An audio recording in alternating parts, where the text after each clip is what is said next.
G'day you mob, Pete here, and this is another episode of Aussie English, the number one place for anyone and everyone wanting to learn Australian English. So today I have a Goss episode for you where I sit down with my old man, my father, Ian Smissen, and we talk about the week's news, whether locally down under here in Australia or non-locally overseas in other parts of the world. Okay, and we sometimes also talk about whatever comes to mind, right? If we can think of something interesting to share with you guys related to us or Australia, we also talk about that in the Goss. So these episodes are specifically designed to try and give you content about many different topics where we're obviously speaking in English and there are multiple people having a natural and spontaneous conversation in English. So it is particularly good to improve your listening skills. In order to complement that though, I really recommend that you join the podcast membership or the academy membership at aussieenglish.com.au, where you will get access to the full transcripts of these episodes, the PDFs, the downloads, and you can also use the online PDF reader to read and listen at the same time. Okay, so if you really want to improve your listening skills fast, get the transcript, listen and read at the same time, keep practicing, and that is the quickest way to level up your English. Anyway, I've been rabbiting on a bit. I've been talking a bit. Let's just get into this episode, guys. Smack the bird, and let's get into it.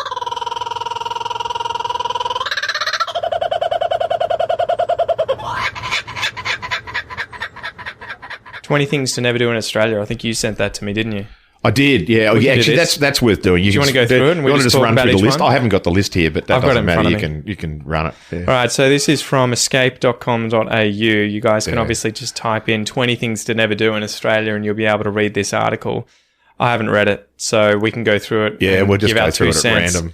Yeah. All right, number one, don't underestimate the sun. Yes. We have, I'll read out the little one sentence underneath, or two sentences. "We have one of the world's highest incidence of skin cancer for a reason. And no, you're not a golden bronze. You're neon red, like an embarrassed lobster." So I guess this is a funny point to talk about. If you go to Byron Bay, right? Not Byron Bay. What am I thinking of? I'm thinking of, what's the beach outside of Sydney that's really famous? Bondi. Jeez, brain fart. So if you go to Bondi, pretty much every time you go to Bondi, you're going to see someone from Great Britain, or Germany, probably Ireland, who is a redhead and is red all over because they have totally underestimated the Bondi sun. lobsters, they call them. Oh man, it's insane. I remember going there and seeing a whole bunch of guys and I was like, Jesus, that is going to hurt. So number one, don't underestimate the sun. You're going to get sunburnt. Why is that, Dad? Why do we have such a strong, powerful sun? Well, firstly, in and we're talking about in comparison with Europe mostly. So we are a long way closer to the equator. Yeah. So the sun has to travel through less atmosphere to get to you. Secondly, we're in a hotter climate. So you're more likely to want to be outside. So you're more likely to want to be outside and take your clothes off. Yeah. Although having spent a couple of summers in London, as soon as the temperature gets above about 16 degrees and the sun's out, everybody's ripped their clothes off and lying around on towels and rugs and deck chairs in Hyde Park and turning red there. So you can imagine what it's like when you get to Australia. And for a long time, I haven't looked at the recent results, but for a long time, certainly in southern Australia, we've had that hole in the ozone layer effect where we actually have, it's not a hole, but we have less ozone in the atmosphere sitting over southern Australia than they do in Europe, and therefore ozone is a great absorber of UV light, and so we get more. And UV is the thing that does the damage. Infrared light, or heat, is the thing that makes you feel hot, but the UV light is the one that does the damage to your skin. And this is why you'll go to Bondi Beach and you will drive around and you'll see skin cancer clinic, skin cancer clinic, skin cancer clinic, where they are all set up to remove skin cancers. Yes. So, that was one of those things that I was like, you do have to respect the sun. I pretty much only go outside without sunscreen on between the hours of 10 and 4 o'clock. Without sunscreen, if it's probably summer. like now winter. No, Yeah. winter is when Yeah. I'll go out Yeah. without the sunscreen. From sort of May till October, you won't bother. I don't worry as much. But in summer, you guys will feel it. You'll feel But hey, heat. I've It's got the brutal. Scottish suntan, join the dots, the pale skin with freckles, and I've actually lost count now. It's something like 7 or 8 skin cancers, cut off, burnt off. Jesus. So That's going to happen to me, I guess. But I guess you grew up in a time where sunscreen wasn't a big deal. my parents' version of protection from the sun was don't go outside, but you went outside and to the point of go out and early in the summer, the theory was go out and get sunburnt because that'll protect you because you'll get suntan. That'll protect you from the sun for the rest of the time. It's a complete myth. It doesn't. Yeah. But also it was, we'll protect you by putting oil on you. So you're basically cooking yourself. Go out and put oil on you and then lie in the sun. So no, not a good thing to do. Number 2. Don't forget to thank you with a wave. Don't forget the thank you. Yeah, so thank you wave. Okay, yeah, sorry. this is particularly driving. Yes, I it presume. is. There's a guy in the car. Yeah, this is the one where if you're driving in Australia and even if you're in the middle of a big city and you've got narrow road, cars parked on either side, and there's only room for one car. Somebody slows down or stops and lets you through. The polite thing to do is just to give them the wave, even if it's, I think they call it the one finger. Yeah, your hand on the steering wheel, you just do that. And even I do it all the time, and that makes me more irritated when somebody doesn't do it. When you're driving through, you go, well, fuck you, what do you? I just stopped to let you through. Yeah. All you have to do is that. Yeah. How hard is that?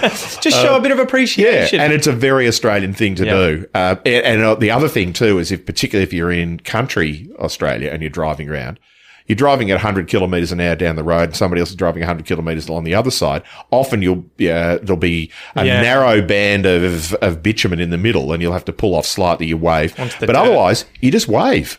You're driving past, go, hey, how you going? Yeah, and done. Mm-hmm. So it's a very Australian thing to do, the wave on the road. Well, I have that all the time, fix the especially when headphones. people cut you off or they do something wrong. If they don't wave, you're just like, oh, yeah, no worries, you fuckwit. Yeah. You get this instant. Whereas if they do wave, you're like, oh, no worries, all good. Sorry, yeah, mate. Or, hey, how you going? Yeah. Yeah, Kel notices that in me all the time. She's always laughing. Yeah, when why are I'm you waving? driving around. No, well, the waving thing, yeah, but then also You'd be when I get irritated when pissed somebody off. doesn't. Yeah, or just like, you pull over, you give them space so that they can get through because they were there first and they don't wave and you're just like, yeah, no worries, you fuckwit. Yeah, exactly.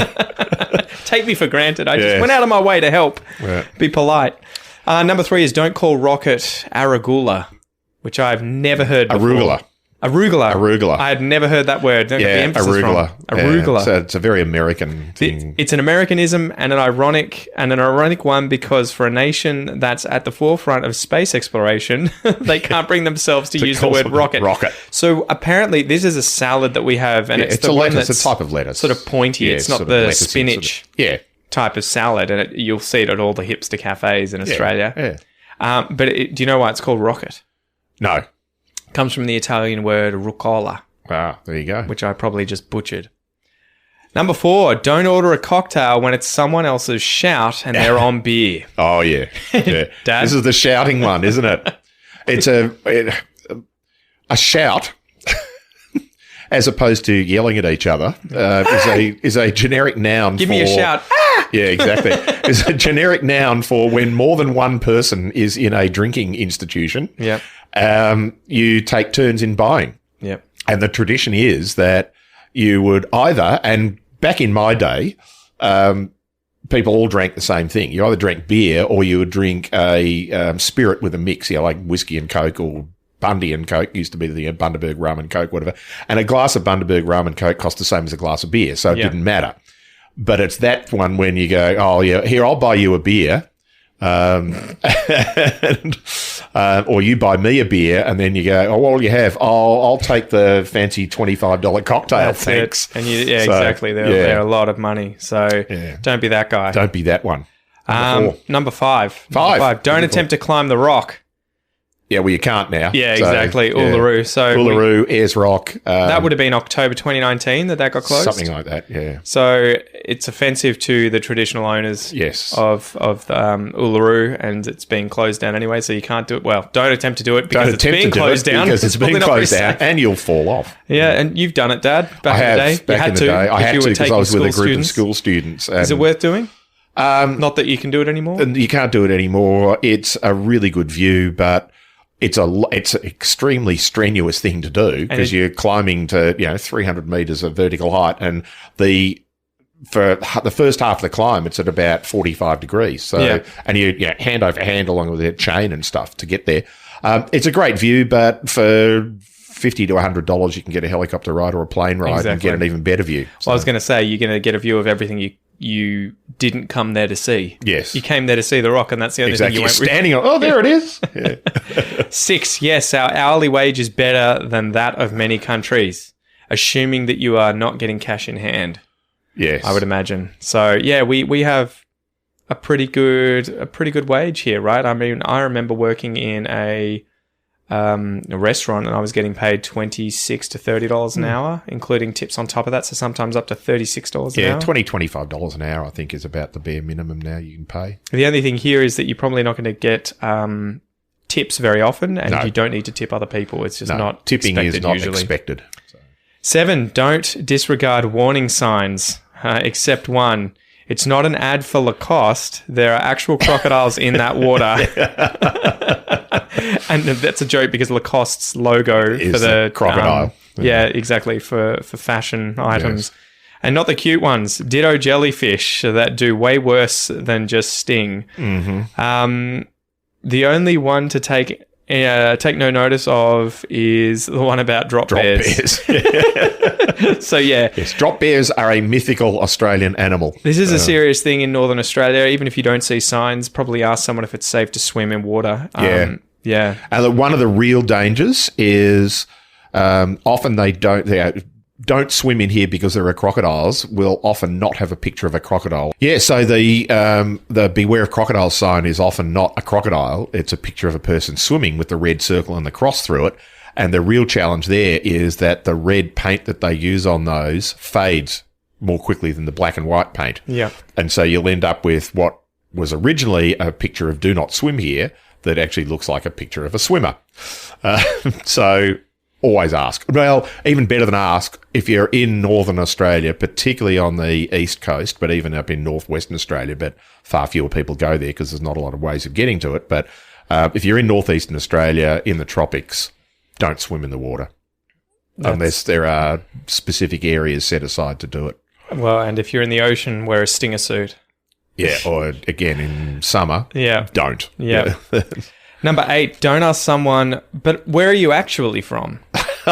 So do you want to talk about this one? Assume they're Australian and move on to a less cliched discussion. Yeah. How do you feel about that one? Because I feel a bit... I think the word it is appropriate at times. Yeah, yes, actually changes actually is the one that changes it, because I ask that question all the time when it is quite obvious that the person, by their accent or their spoken English, is not a native speaker of English. Therefore, you can probably assume as an adult that they are not born in Australia. Well, and it's interesting to mention that using the word actually there really changes the meaning of what you're saying. Yeah. So if I ask Pete, where do you come from? Yeah. You could say Sydney, or you could say Brazil or Portugal or Lithuania. Whereas if I say, where are you actually from? Well, that means you're not really Australian, are you? It sounds like an interrogation. It sounds like, or that you're misrepresenting where you're not really Australian from, or that's it. Where are you actually from? I don't think I've never heard anyone actually say that, to be honest. That seems like a bit of a... Actually is a... Is it a red herring? That is that thing of like a made up... Yeah, but I think... I can understand where it's coming from. The flip side of that, though, particularly in Melbourne and Sydney, and to a lesser extent Brisbane, is that there are a lot of, up until last year, there are a lot of people who are young adults, students or young adults, who are travelling in Australia on working visas, and it is obvious that they're from somewhere else, and in fact they would probably like to talk about it. Well, not only that, when people ask, at least when I ask, it isn't about asserting my higher amount of Australian over you. Yeah. I'm interested in you, your language. I want to know where you're from. I want to know, it's a point of starting a conversation. It's not because I'm trying to intimidate you or make you feel bad about who you are. It's more...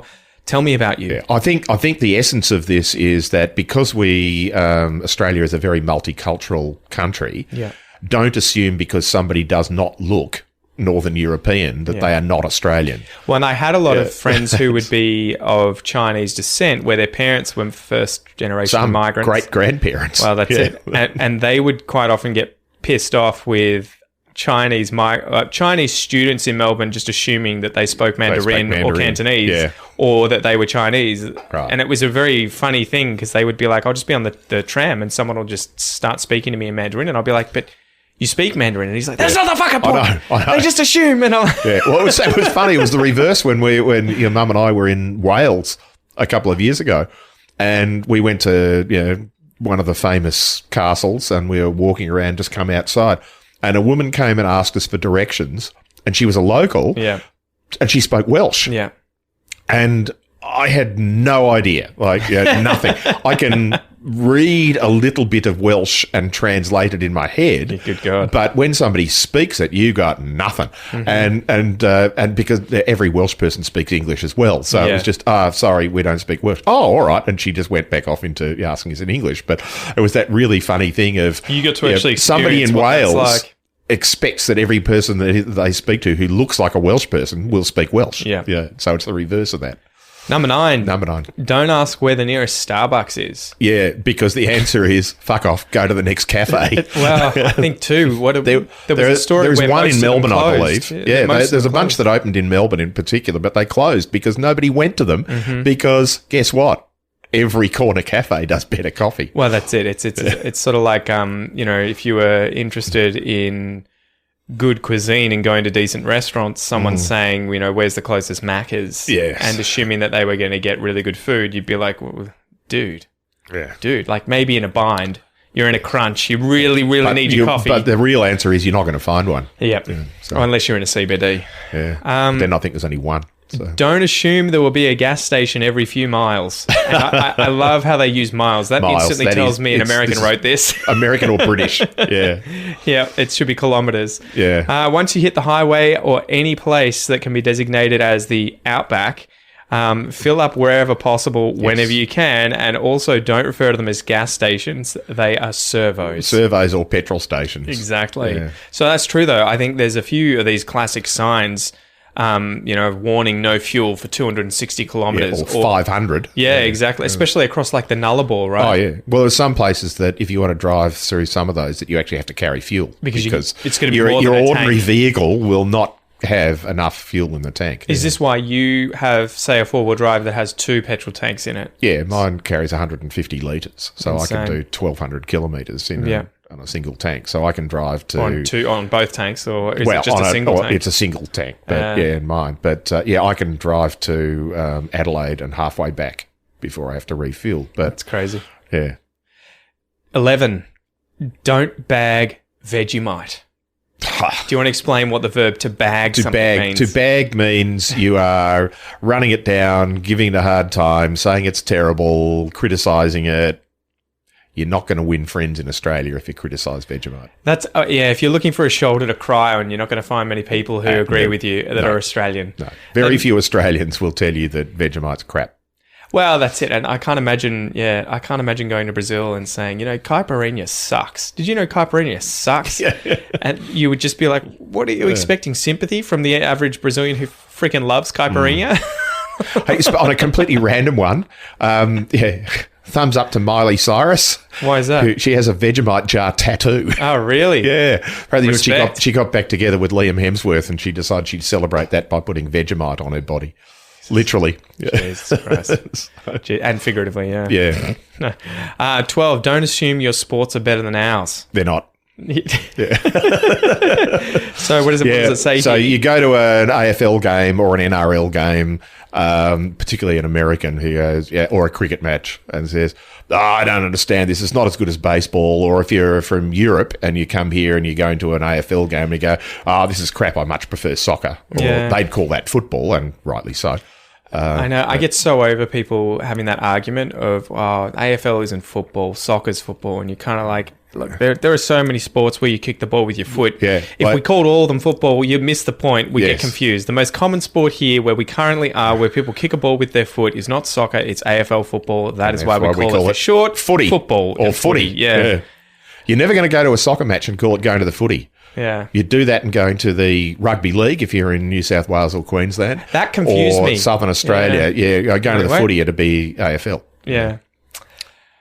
Do you get annoyed with people sort of bagging on AFL? I'm always surprised too at the... It's just difficult to understand. But I'm always surprised at how people almost have zero idea of what the sport is. Yes. And have never seen it before coming to Australia. I'm always like, there's just no coverage. Very little. I see Very ice hockey, and I have an understanding of a bunch of these other sports that are not done in Australia typically. I know. Because I watch TV, but I guess it's American TV. Yeah, and there's very little... Yeah, well, I've travelled in America and Canada a lot, and there is very little coverage of AFL football. Yeah. It's even less pity. rugby league. It's a pity. Although we'd probably be whinging too if they all picked up AFL and suddenly started kicking our asses at us. Good at it. Yeah, exactly. 13, don't smoke weed in public. Yes, it is not legal in Australia. Yeah. That's enough said. Yeah. It is in Canberra, right? I think you can grow your own. You can grow your own. You can't smoke it in public, though, I don't think.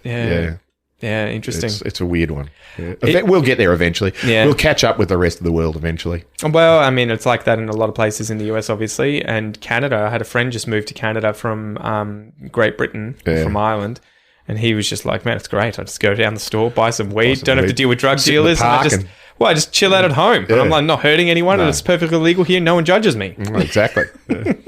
14, don't champ anyone. Hey, champ. Champ. Yeah. This is one that's interesting. So I remember there was a guy who'd been in jail who used to train jiu-jitsu with me. And for him, this was one of the biggest insults that you could give him. Yeah. Because not. You'd call him a champ, and it would be, I think that people, I've never been to prison, but I have a feeling that people would use it as a way of referring to you and pretending that you were, or insinuating that you were a homosexual. Oh, really? Calling you no worries, champ. Yeah.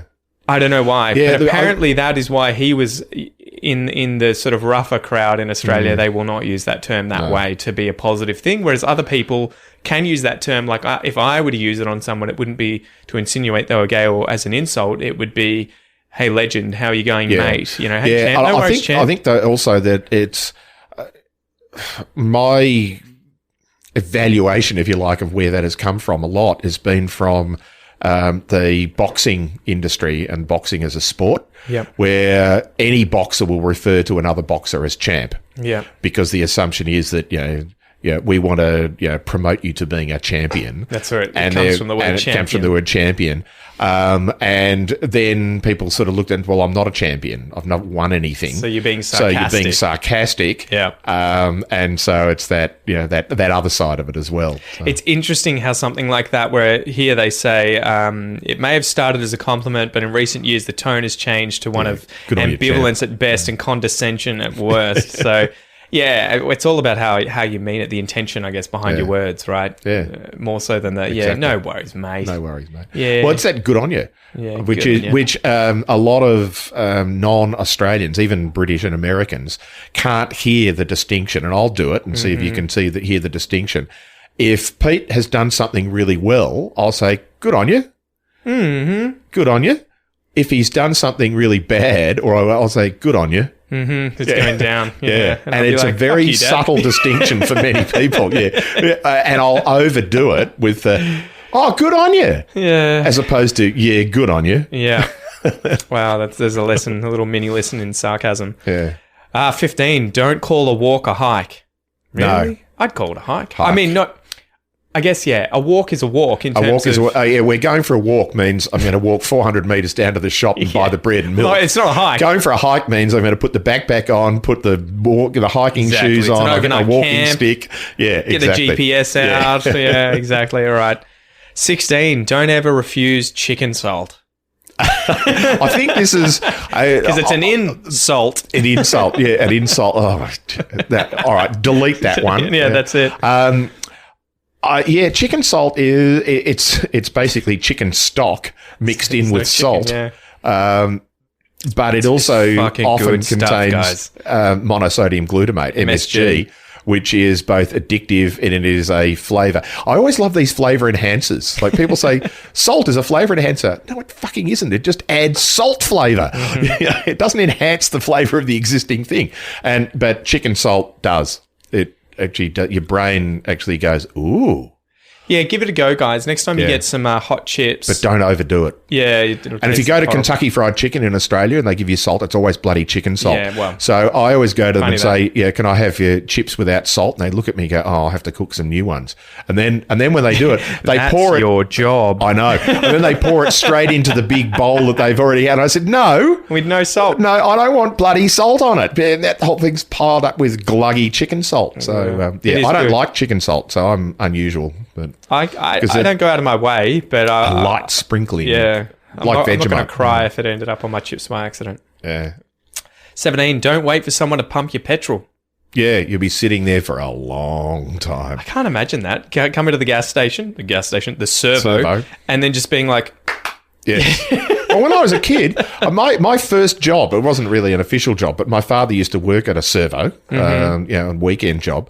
And when I was about 9 or 10 years old, and I think I was 9 because I remember I first got my bicycle. I got it for my 9th birthday, and I would ride my bike about a mile or a kilometre and a half up to the servo on a Sunday afternoon and work there for a couple of hours, pumping petrol for people. So back in the 60s, people, you used to go out here and there'd be an attendant there to pump your petrol. Not anymore. Every service station in Australia is if you had a person self-serve. working full time, like Kel was saying this, she's like, what the hell? You got to get out of the car and do all of this? In Brazil, you'd get it pumped for yourself. Like people put it in the car for you. And I'm like, because you don't have to pay them much. I know. That's why you guys have cleaners and people who can come and work at your house. The other thing is if you're an American or a Canadian, but particularly people from the United States, you will not be able to pay by credit card at the pump. Yeah. And that's a difference because in most places in the United States, it's self-everything. You walk up, you swipe your credit card, you fill it, and you go click, and you drive away. And why do you reckon that is in Australia? Credit card fraud. No, they want you to go through the store and buy the crap. Of course it is, yes. Because in Australia, the manager or the owner of the petrol station, the servo, is probably making about 1 or 2 cents a litre on the fuel, but they will mark up, a can of Coke. You can buy these for $5. 50 cents a can if you buy them at the supermarket, but a can of Coke will cost you $3.50. So, 18, don't do Crocodile Dundee jokes. No. That's not a knife. That's not a knife. And not even Crocodile Dundee, but Paul Hogan jokes. Chuck another shrimp on the barbie. Yeah. Fuck off, mate. Yeah. So I guess we should do a bit of explaining there. Crocodile Dundee is a movie from the 80s. I think it was 86 that it came out, the first one. That, yeah. And he's obviously the main protagonist. Yes. You guys have probably almost all seen Crocodile Dundee. It just gets tiring. You're so used to it, right? Yes. You're so used to it. Yeah. Same with Steve Irwin jokes and Crikey. Crikey. Yes. And the fact is that nobody says crikey. No. Steve Irwin used to do it poking fun at himself. But even the Crocodile Dundee thing, that's not a knife. We've heard it. We've heard it before. Yes. We got it. It's like anybody called Grace when you call them amazing. They just you think that's the first time I've heard that. Yeah, exactly. And the Paul Hogan thing is from he's the actor for this Crocodile Dundee character, and he was in an ad where he had to change the word shrimp. Prawn to shrimp because the Americans use the word shrimp for prawns. In Australia, we say prawns, we don't say shrimp, and so that became this Chuck whole another thing shrimp on the barbie, yes. You mean mix throw another shrimp on the barbie. Throw another prawn on the barbie. If you're going to say chuck, it'd have to be prawn. 19. Don't actually tell someone the truth when they ask, how are you going? Oh, yeah. How you going is a rhetorical question. Good. Yeah. No, not bad. Yeah, or you just say, not bad is always a good one. Yeah. Not bad. I've been better. Yeah, it is true. I have to say that a lot of the time with greetings here in Australia, they always sound like they're trying to elicit how you more going? Explanation out of you. How you going is just hello. You don't even... How you going, a suitable answer to that is hello. You reckon? Yeah. How you going? Oh, hello. True. Yeah. I guess you could. Yeah. Yeah, or I'm just not looking for more. Yeah, all right. How you going? Yeah, all right. But if I were, I would push it further. I would say, but actually, how are you? How are you going? Yeah, how are you going? Yeah. Tell me how you've been. What's actually been going on? Did you get over that broken leg? Yeah, that's it. Did you get the tooth out of the board? Yes. Number 20, don't assume you'll see actual celebrities on TV shows with the word stars or celebrity in the title. Our definition is very, very broad. Case in point, Lindsay Lohan as a judge on a singing show where Wendell Saylor is a contestant. Now, we probably have to explain who Wendell Saylor is. So, Wendell Saylor actually was a genuine star in sport. He was a rugby union and rugby league player, but genuinely not a singer. And Lindsay Lohan, while she was a sort of B+ grade actor in Hollywood, was not well known in Australia, and in fact knew nothing about Australia. And so I actually did watch a couple of episodes of that series, and every time they named, this could be such and such, you go, who's that? The other judges, they're Australian. Who is that? I've never heard of this person. So putting her on, the emphasis of this show, this is a complete aside, the emphasis of this show was that they had to try and guess who the hidden celebrity was. And she didn't know even when they named them, or even when they showed them, she had no idea. So it was sort of like, why is she on this show? She must have been very cheap. All right. But I think that one about they don't expect to see celebrities, when you see star and celebrity, a lot of these people are sort of B-grade has-beens. With all due respect to them, they're perfectly good people, I'm sure. Before we finish up, do you have any other ones that should have been on the list? Oh, jeez. Putting you on the spot. What's number 21? Yeah. No. I would have said 20 years ago, don't try and say g'day. Really? Yeah. Why? But because it was sort of try hard. But now I wouldn't say that, because now you go, you're giving it a go. Yeah, you're having a go. You're trying to be, you're trying to be Australian, and there's nothing wrong with that. Or you're trying to say, I recognise that you are Australian. Yeah. Well, that's it. I'm trying to resonate with you. I'm trying to show you that I have somewhat of an understanding of your culture, and I embrace it. Yeah, it's like if I go to another country, and I haven't travelled to many countries where English is not the first language. Yeah. But even so, I try and learn some of the local vernacular and talk about it's a respect place thing. of If you go to particular southern states in the United States, you don't try and imitate their accent, but you try and use some of the words that they would use to describe things and so on. Well, that would be one of just don't avoid using slang and don't avoid Australianisms.